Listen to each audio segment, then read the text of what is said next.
Hello everyone, welcome to my YouTube channel mobile servicing Bangla.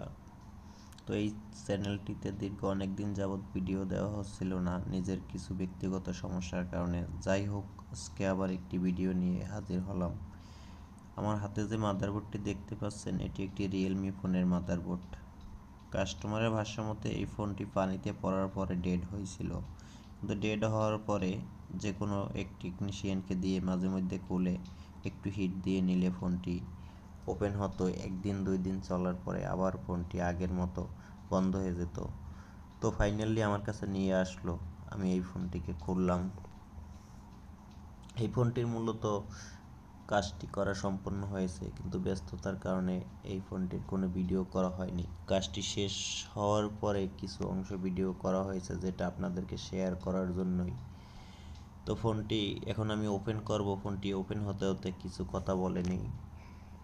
আমি প্রথমে এই ফোনটিকে খুলে মাল্টিমিডিয়া দিয়ে সমস্ত মাদারবোর্ডটিকে চেক করলাম, কোথাও কোনো সমস্যা পেলাম না। তারপরে আমি শুরু করলাম রিবোলিংয়ের কাজ।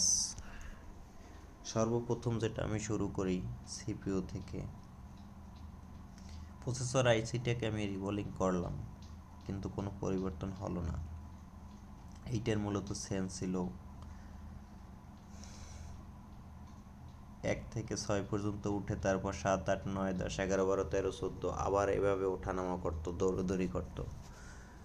সিপিইউটা রিবোলিং করার পরেও একই অবস্থা ছিল। তারপরে আমি যেটা করি, এটার মূলত পাওয়ার আইসিটাকে আমি রিবোলিং করলাম। পাওয়ার আইসিটা যে রিবোলিং করেছি তার কোনো ছবি আমার নেওয়া হয়েছিল না, মনের ভুলে আমার মনে ছিল না। পাওয়ার আইসিটা রিবোলিং করার পরেও সেম অবস্থা ছিল। তারপরে আমি র্যামটাকে রিবোলিং করলাম, একই অবস্থা, কোনো পরিবর্তন নাই। চতুর্থ ধাপে আমি যেটা করলাম, ফোনের যে রমটা সেটাকে আমি রিবোলিং করলাম। রিবোলিং করার পরে অবশেষে আমি সাকসেস হইলাম। তো এই কাজটা করতে আমার অনেক প্যারা দিয়েছে, কারণ একে একে এই মাদারবোর্ডে যতগুলো আইসি, সব আইসিগুলোই মূলত রিবোলিং করা হয়েছে। তারপরে এক পর্যায়ে গিয়ে এটার সাকসেসফুল রেজাল্ট পেলাম। কাস্টমার যেটা বলেছে যে এই ফোনটা পানিতে পড়ছিল, কিন্তু আমি এই ফোনের মাদারবোর্ডটিতে কোথাও কোনো পানির স্পট পাইনি। কিন্তু আমার মনে হচ্ছে যে এই ফোনটিতে মূলত আপডেট ইস্যু হয়েছিল, কাস্টমার এটা বুঝতে পারে নাই। হয়তোবা তার ফোনটি পানিতে পড়ছে, সে মনে মনে ভাবছে যে পানিতে পড়ার কারণেই মনে হয় এই ধরনের একটা সমস্যা হয়েছে।